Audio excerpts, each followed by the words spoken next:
I don't know if you knew this or not, but there's a new Pixar film. We should talk about it.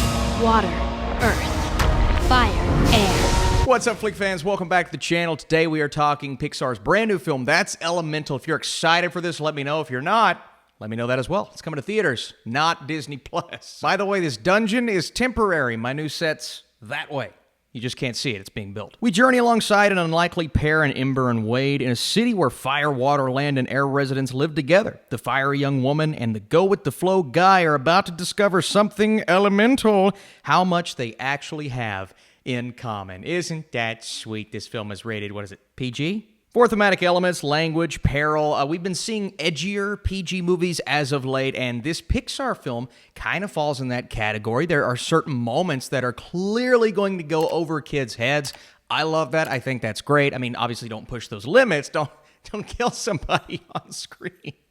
Do it! You know what? I like edgy, I like adult references, but you have to make sure there's something in there for the kids as well. And when we're talking about what we're seeing happen on screen, all of these different elements from water to fire, obviously, but wind? Air? But it's pretty cool what they do. At one point, they go to a sporting event where all of the different elements are together. The fans do the wave, but the literal wave, and that was really cool to see. That was fun, right? I still want to know the rules of airball because I was trying to figure it out, and I'm like, I don't know what's going on, but they're enjoying it, so I'm kind of enjoying it. I mean, it was cheesy, but in a good way. So kids are going to enjoy that, and I also think they're going to like our main two characters in Ember and Wade. Now, Wade shows up a bit later, but he plays an integral role in this film. It's kind of a duo in the lead, but Ember gets the backstory with her parents, with her family, how the fire people are kind of like outcasts to this normal big city society who everyone's living together, thriving, flourishing, but you see an example of when Ember gets upset, well, she causes a lot of damage, and that's something that I believe is part of why they're outcasts, but it's also,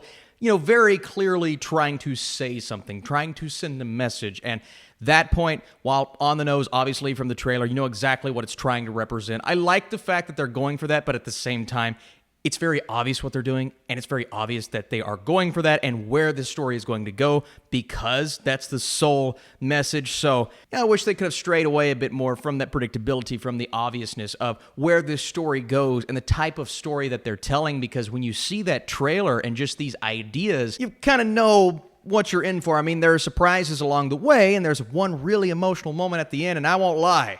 Just like the family of these water people, I was tearing up. And if you haven't seen the movie, you don't know what I'm talking about. What a baby. Apparently, everyone made of water in this universe, or at least this family that we're focused on, Wade's family, they cry very easily. And there's one point where they play a game called Try Not to Cry.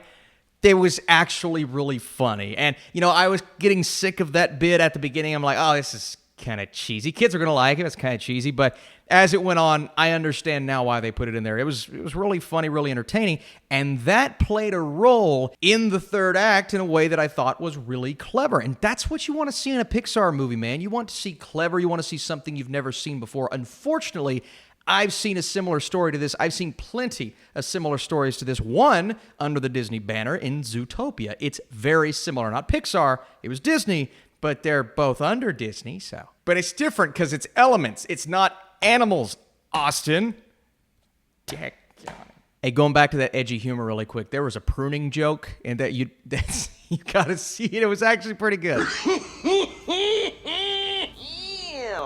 So it's a story that heavily leans into familiar territory, and at a point, there was a lot going on. There are so many different subplots trying to come together, and they do come together, not quite as beautifully as the writers wanted, but let's talk about the visuals and seeing the fire and water come to life in a way that feels distinguished from each other.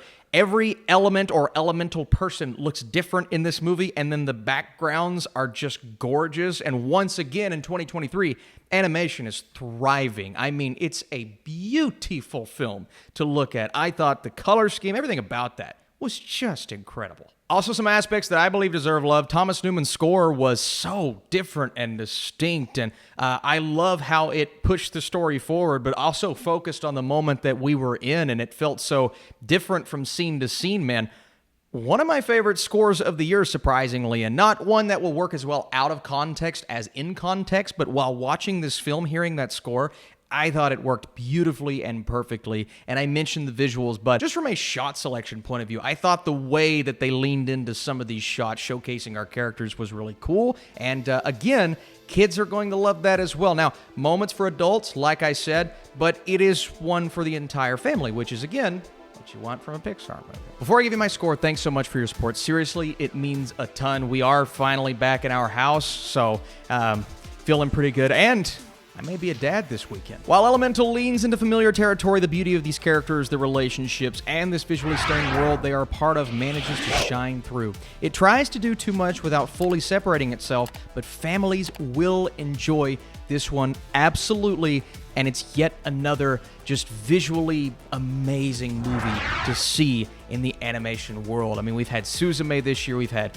Across the Spider-Verse, and I have a feeling there are more in store, man. What a great year for animation and anime and all of those things. And yeah, it's a good Pixar movie, not to their standards, but that's okay. Most videos I do aren't up to my standards, so I'm being hypocritical. Thanks so much for watching. See you soon.